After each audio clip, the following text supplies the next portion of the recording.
So Canada வர்றதுக்கு பார்த்தீங்கன்னா, நான் நெறைய ப்ரிப்பரேஷன்ஸ் பண்ணேன். அங்கேருந்து எடுத்துகிட்டு வர மசாலா ஐட்டம்ஸா இருக்கட்டும், இல்ல கிளாத்திங்கா இருக்கட்டும், எல்லாமே நான் இந்தியாவிலேயே ஆல்மோஸ்ட் 90% வாங்கிட்டேங்க.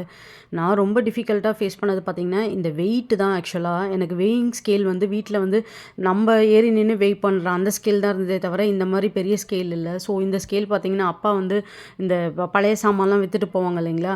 அந்த பெர்சன்ஸ் கிட்ட போயிட்டு ஒரு ₹500 குடுத்து ஒரு 2 ஹவர்ஸ்க்கு மட்டும் இத வாங்கிட்டு வந்தாங்க.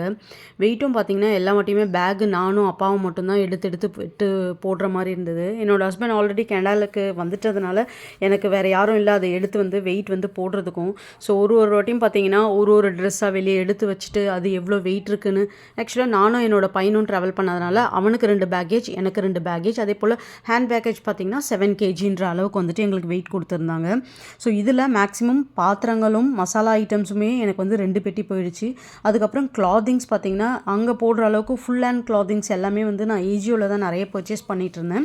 ஸோ அந்த இதுவும் வந்து பார்த்தீங்கன்னா, இதில ஆட் பண்ணதுனால எல்லாமே கொஞ்சம் வெயிட்டானது ஒன்னொன்னுமே 1/2 கிலோ இருக்கிற அளவுக்கு இருந்தது டீ-ஷர்ட்ஸ். ஸோ என்னால வெயிட்டே மேனேஜ் பண்ண முடியல. ஆனா ஒரு வழியா எல்லாத்தையும் பேக் பண்ணி, கடைசி நாள் ஆக்சுவலா நாளைக்கு நானு கிளம்ப போறேன் அப்டின்னா, அதுக்கு முன்னாடி நாள் வரைக்குமே நான் வெயிட் போட்டுட்டு தான் இருந்தேன். எல்லாத்தையும் எடுத்து வச்சேன். ஆக்சுவலா லாஸ்ட்டா 2 தட்டு மட்டும் மிஸ் பண்ணிட்டு வந்துட்டேன் இந்தியாவிலருந்து.